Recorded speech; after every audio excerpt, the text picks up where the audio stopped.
We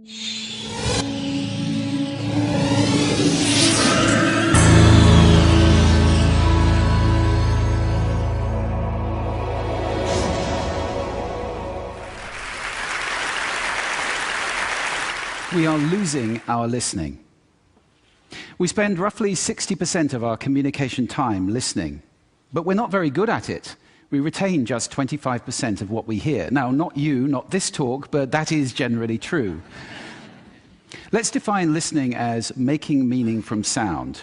It's a mental process, and it's a process of extraction. We use some pretty cool techniques to do this. One of them is pattern recognition. So in a cocktail party like this, if I say, David, Sarah, pay attention, some of you just sat up. We recognize patterns to distinguish noise from signal, and especially our name. Differencing is another technique we use. If I left this pink noise on for more than a couple of minutes, you would literally cease to hear it. We listen to differences, we discount sounds that remain the same. And then there is a whole range of filters. These filters take us from all sound down to what we pay attention to. Most people are entirely unconscious of these filters, but they actually create our reality in a way because they tell us what we're paying attention to right now. I'll give you one example of that. Intention is very important in sound, in listening. When I married my wife, I promised her that I would listen to her every day as if for the first time. Now that's something I fall short of on a daily basis. But it's a great intention to have in a relationship. But that's not all. Sound places us in space and in time. If you close your eyes right now in this room, you're aware of the size of the room from the reverberation and the bouncing of the sound off the surfaces. And you're aware of how many people are around you because of the micro noises you're receiving. And sound places us in time as well, because sound always has time embedded in it. In fact, I would suggest that our listening is the main way that we experience the flow of time from past to future. So, sonority is time and meaning, a great quote. I said at the beginning, we're losing our listening. Why did I say that? Well, there are a lot of reasons for this.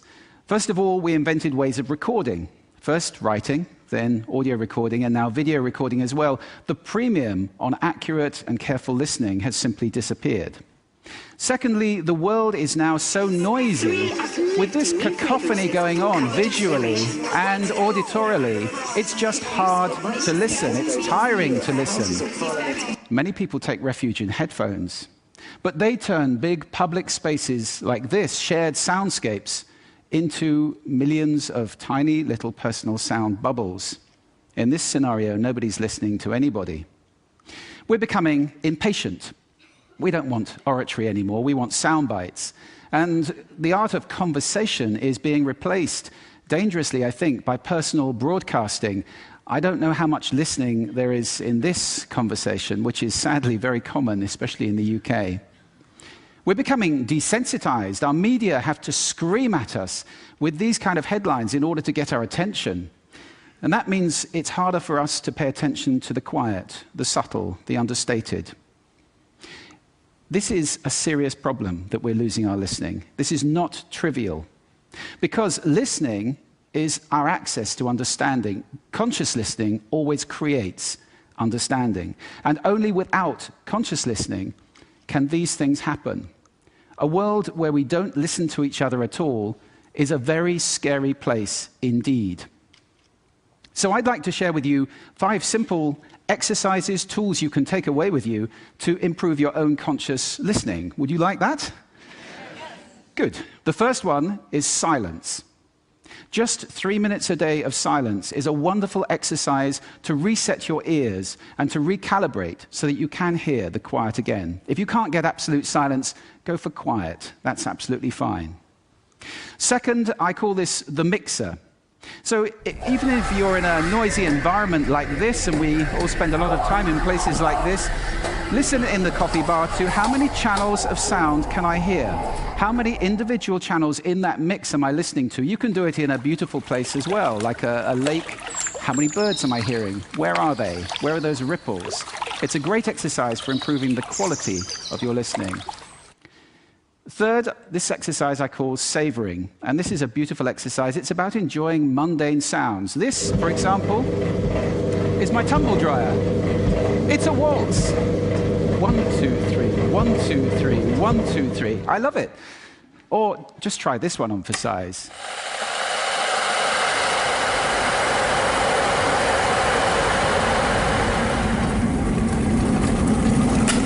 Wow! So mundane sounds can be really interesting if you pay attention. I call that the hidden choir. It's around us all the time. The next exercise is probably the most important of all of these. If you just take one thing away, this is listening positions. The idea that you can move your listening position to what's appropriate to what you're listening to. This is playing with those filters. You remember I gave you those filters at the beginning? It's starting to play with them as levers, to get conscious about them and to move to different places. These are just some of the listening positions or scales of listening positions that you can use. There are many. Have fun with that. It's very exciting. And finally, an acronym. You can use this in listening, in communication. If you're in any one of those roles, and I think that probably is everybody who's listening to this talk. The acronym is RASA, which is the Sanskrit word for juice or essence. And RASA stands for receive, which means pay attention to the person, appreciate, making little noises like, oh, okay. Summarize, the word so is very important in communication. And ask questions afterwards. Now, sound is my passion, it's my life. I wrote a whole book about it, so I live to listen. That's too much to ask for most people. But I believe that every human being needs to listen consciously in order to live fully. Connected in space and in time to the physical world around us, connected in understanding to each other, not to mention spiritually connected, because every spiritual path I know of has listening and contemplation at its heart. That's why we need to teach listening in our schools as a skill. Why is it not taught? It's crazy. And if we can teach listening in our schools, we can take our listening off that slippery slope to that dangerous, scary world that I talked about and move it to a place where everybody is consciously listening all the time, or at least capable of doing it. Now, I don't know how to do that, but this is TED. And I think the TED community is capable of anything. So I invite you to connect with me, connect with each other, take this mission out, and let's get listening taught in schools and transform the world in one generation to a conscious listening world, a world of connection, a world of understanding, and a world of peace. Thank you for listening to me today.